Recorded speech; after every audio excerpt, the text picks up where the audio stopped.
How to model breaking bonds. How can you best model the breaking of bonds between two atoms?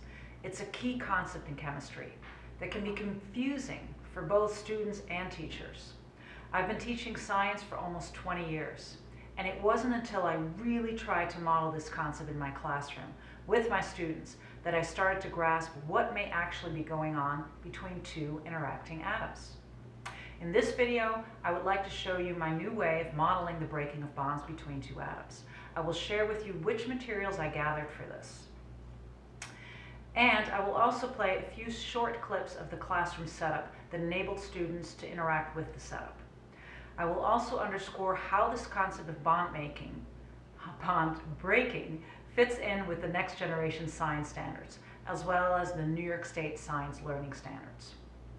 Before I delve deeper, let me emphasize that the inspirations for this video came from the inquiryHub chemistry curriculum. This curriculum is a full-year high school chemistry course anchored in phenomena and aligned to the next generation science standards.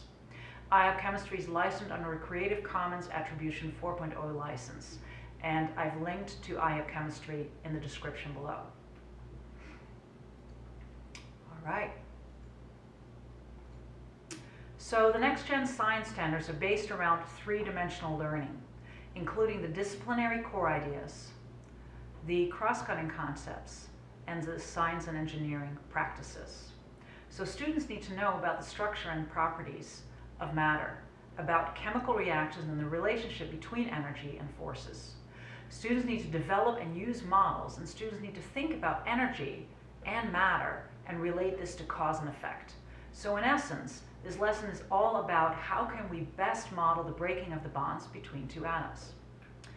So the idea that the breaking of bonds between atoms requires energy started with the phenomenon my students observed and actually investigated during their first lab of the school year. They were mixing barium hydroxide and ammonium chloride together in a beaker. They stirred very vigorously, and then they placed this beaker on top of a wooden block. But they first squirted some water in between the beaker and this wooden block, as can be seen in the YouTube video. This video was created by Berkeley Chem Demos, and a link to this video has been added in the description below.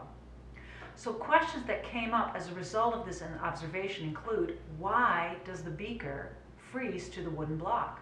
Why does the temperature decrease when these two chemicals are combined?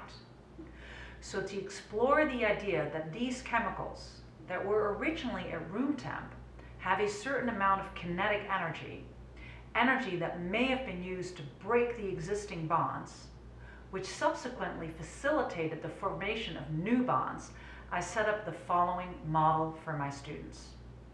The setup includes a ramp with a stabilizer, and these two components were actually originally from my earth science colleague. She used it to model water drainage. From my physics colleague, I was able to borrow a metallic marble, a non-metallic marble, and a larger squeegee ball. So also I used a small neodymium magnet, and that magnet is actually taped here underneath the ramp, as can be seen in this little picture. And that magnet, of course, served as a way to affix the metallic marble to the ramp. And because the ramp is not see-through, you cannot really see that magnet underneath, but students pretty quickly grasp the concept that this is to model the actual bond.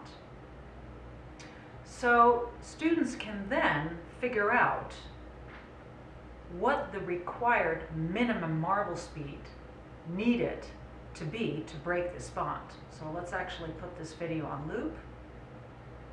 So they did this by placing the actual ramp on top of ever-increasing books and testing which incline resulted in the release of the non-metallic marble down the ramp. Don't you love it when science teachers work together to improve on a given model? So that same physics colleague suggested I make use of one of his speedometers, as you can see here in this picture. When placed on top of the ramp, before the metallic marble that is connected to the magnet, you can then measure the speed of the incoming marble. So one of my students quickly figured out that the smaller sized marble, the original blue one that you saw, could not be detected by the speedometer, and quickly moved to a larger squeegee ball that could be picked up by the said speedometer. And this did the trick. So the speed just before the bond breakage was about 1.24, and let's loop that video again, was about 1.24 meters per second. Obviously, if you repeat that multiple times, you would get slightly varying speed, but on average it was about a little over 1 meter per second.